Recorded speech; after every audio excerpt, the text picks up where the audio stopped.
ಮೂಡುಬಿದ್ರೆ ಕಾರ್ಕಳ ರಾಷ್ಟ್ರೀಯ ಹೆದ್ದಾರಿಯ ಬೆಳುವಾಯಿ ಎಂಬಲ್ಲಿ ಆಗಸ್ಟ್ 16ರಂದು ನಡೆದ ಕಾರು ಅಪಘಾತದಲ್ಲಿ ತೀವ್ರವಾಗಿ ಗಾಯಗೊಂಡಿದ್ದ 25 ವರ್ಷದ ಸಂದೀಪ್ ಎಂಬುವರು ಚಿಕಿತ್ಸೆ ಫಲಕಾರಿಯಾಗದೆ ಮಂಗಳೂರಿನ ಖಾಸಗಿ ಆಸ್ಪತ್ರೆಯಲ್ಲಿ ಭಾನುವಾರ ಮೃತಪಟ್ಟಿದ್ದಾರೆ.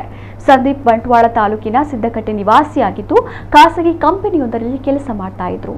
ಆಗಸ್ಟ್ 16ರಂದು ಸಂಜೆ ಸಂದೀಪ್ ಮತ್ತು ಅವರ 3 ಸ್ನೇಹಿತರು ಕಾರಿನಲ್ಲಿ ಮೂಡುಬಿದ್ರೆ ಕಾರ್ಕಳ ರಾಷ್ಟ್ರೀಯ ಹೆದ್ದಾರಿಯಲ್ಲಿ ಸಂಚರಿಸ್ತಾ ಇದ್ದಾಗ ಬೆಳುವಾಯಿಯಲ್ಲಿ ಕಾರು ಡಿವೈಡರ್ಗೆ ಡಿಕ್ಕಿ ಹೊಡೆದಿತ್ತು.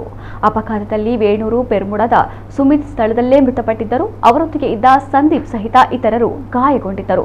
ಸೊಂಟದ ಭಾಗದಲ್ಲಿ ಬಲವಾದ ಪೆಟ್ಟು ಬಿದ್ದಿದ್ದ ಸಂದೀಪ್ ಭಾನುವಾರ ಮಧ್ಯಾಹ್ನ ಚಿಕಿತ್ಸೆಗೆ ಸ್ಪಂದಿಸದೆ ಮೃತಪಟ್ಟಿದ್ದಾರೆ ಎಂದು ತಿಳಿದು ಬಂದಿದೆ.